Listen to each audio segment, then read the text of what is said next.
শীতের মরশুম শুরু হতেই জেলার একাধিক জায়গায় কিলো সাইজের বেগুন চাষ ইতিমধ্যে শুরু হয়েছে। বন্যার কারণে বিগত বছরগুলির তুলনায় চলতি বছরে বেগুনের চাষ অনেকটাই কম হচ্ছে বলে চাষিদের পক্ষ থেকে জানা যায়। তবে বেগুন চাষিদের অভিযোগ, চাষের ক্ষেত্রে যে পরিমাণ খরচ বেড়েছে সেই অনুসারে লাভের পরিমাণ হয় না বললেই চলে। প্রতি বছরই শীত পড়তে বিস্তীর্ণ এলাকা জুড়ে জমি তৈরি করে বেগুন চাষ করে থাকেন দক্ষিণ দিনাজপুর জেলার একাধিক কৃষক। বেগুন চাষের ক্ষেত্রে দোআঁশ ও এঁটেল কিংবা দোআঁশ মাটি এর পক্ষে সব থেকে ভালো। তাই শীতের মরশুম আসতেই দূর দূরান্তে থাকা আত্মীয় স্বজনও ছুটে আসে স্বাদে গন্ধে অতুলনীয় জেলার পেল্লাই সাইজের বেগুন নিতে।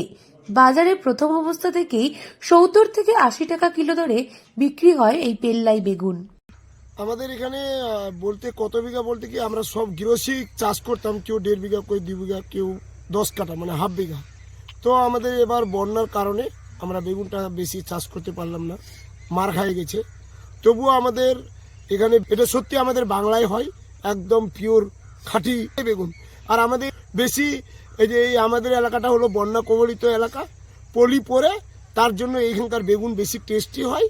আর বাপ দাদুর অমল থেকে করে এটা আমরাও করি। বেগুন ১.৫ কিলো, ১ কিলো, ২ কিলো অবধি হয়, সেরকম দাম পাই না। আমরা কৃষকরা সত্যি এখান থেকে আমরা কম দামে বেগুনটা আমরা চাষ করি, আমরা দাম পাই না, কিন্তু যারা বেগুনটাকে স্টক করে বা নিয়ে যায় এখান থেকে তারাই দাম পায়। শীতকাল আসতেই জেলার বিস্তীর্ণ অঞ্চলের চাষিদের বেগুন চাষই জীবন জীবিকার অন্যতম ভরসা।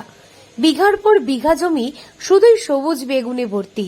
শুধু এই জেলায় নয়, অন্যান্য জেলাতেও কদর বেড়েছে এই বিশেষ পেল্লাই সাইজের বেগুনের। স্বাদে গন্ধে অতুলনীয় এই বেগুন একবার খেলেই স্বাদ ভোলা যায় না। তাই প্রতি বছরই শীতকাল এলেই এই বেগুনের চাহিদা বাড়ে। জানা গেছে বেগুন চাষ করতে গেলে মাটি ঝুরঝুরে হবার খুবই প্রয়োজন রয়েছে।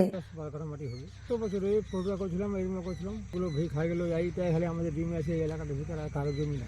৭০-৮০ টাকা বিঘের উপরে বেগুন। মাটির পূর্বতা শক্তি ভালো হলে বেগুনের ফলনও ভালো হবে। এর বীজ খুবই হালকা। হেক্টর খানেক জমির জন্য বীজতলা তৈরি করে ৫০০ গ্রাম বীজ প্রয়োজন হয়। বীজ থেকে চারা বেরোনোর পর তা তুলে প্রধান জমির ঝুরঝুরে মাটিতে হালকা করে বসিয়ে দিতে হয়। দক্ষিণ দিনাজপুর জেলার প্রতিরাম এলাকার পালপাড়া, মোল্লাপাড়া সহ একাধিক জায়গায় বিস্তীর্ণ এলাকা জুড়ে এই বেগুনের চাষ হয়ে থাকে প্রতি বছরই। কিন্তু চলতি বছরে অকাল বর্ষণের জেরে বেগুন চাষের অনেকটাই ক্ষতি হয়েছে বলে চাষিদের পক্ষ থেকে জানা যায়। প্রতি বিঘাতে মনে করো ৫০ থেকে ৬০,০০০ টাকা খরচা হয়। আমাদের সেরকম লাভ দেখা যায় না, কেন যে আমরা কৃষক, তো আমরা তো আর টাউনে নিয়ে যেতে পারছি না। যারা নিয়ে যাচ্ছে এখান থেকে তাদের লাভ।